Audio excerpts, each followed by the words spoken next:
One of the most influential works of 20th century architecture in Europe has been added to the UNESCO list of World Heritage Sites.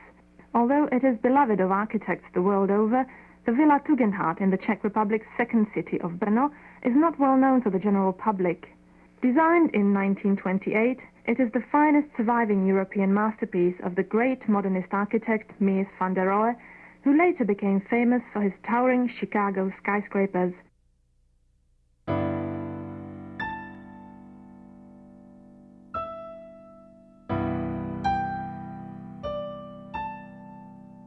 The Tugendhat house, in my view, was a very important statement in modern architecture. It did not rely in any part of it whatsoever on any historical copying.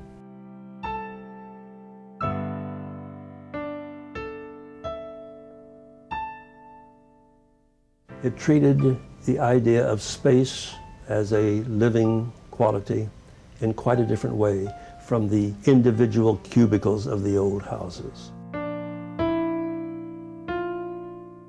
Space was defined but not blocked out.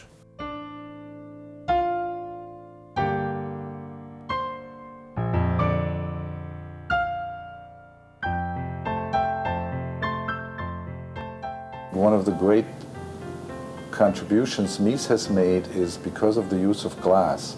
The tearing down of the barrier between inside and outside, or another way to say the same thing, the unification or the uniting of outside and inside.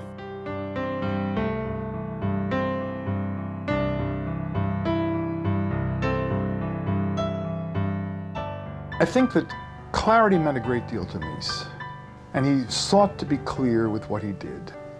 But that's not what made him good.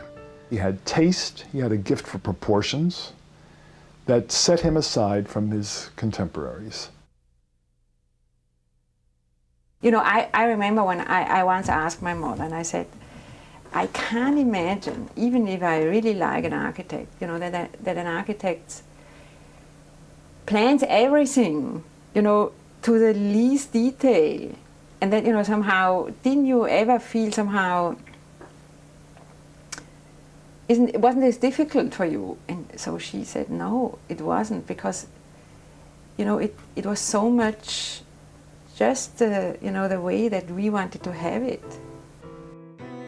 The parents of my mother were a very rich family in Czechoslovakia. They had the villa on one side of the garden, and on the upper part of this garden they gave to my parents. Not only the upper part of this enormous garden, but also the whole house.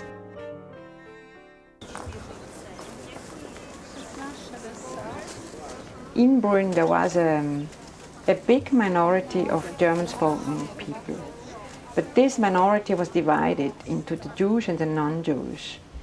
The Jewish, even if they were like my parents, not religious at all, somehow they had friends almost only with Jewish people. She was 25 when she had the house built. This is incredible, isn't it? And my father was, 7 years older, 32. She had gone to university in Vienna. She started to study economy, but then she stopped and she got married. But for her whole life, she was reading a lot. She was very concerned about philosophy and art. I'm the daughter of Grete and Fritz Tugendhat. I didn't live in the Tugendhat house, but 3 of my sisters and brothers did. There was a nurse living in the house for the children, Irene Kalkofen. And she is the only person still alive who lived in the house as a grown-up. She lives in London. Only once I remember when people passed there, they asked, is this a fire engine station? Brno started renovating it from mid-80s, and some portion of the house on the exterior is already deteriorating and requires another renovation, and proper furniture for the bedrooms upstairs need to be placed. I understand that they want to have it refurbished. I understand this, and I think it is possible. It is possible to. I mean, it's a question of financing it. I think it should be restored, completely restored, which will take a lot of money and effort. But we, I mean, our time, we're capable of doing that, and I think it is one of the seminal projects of the 20th century, particularly in Eastern Europe. It will attract people and architects forever, for generations to come. So it's a museum worth preserving. I don't know. I don't like strange people trampling about in there.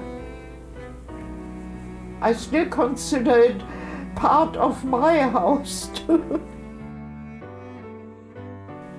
It is very seldom that an architect finds a client who really understands his architecture and who really completely identifies. And I think that this is a very important point in this house, and I think it's also one of the reasons why the house looks like this. This is hard to express, but I feel that this architecture is like part of my parents, how I knew and experienced them. And it is like it would be the architectural form of the spirit of my parents. Because for me they were like this architecture, very clear, very austere, and always this striving for truth and clarity.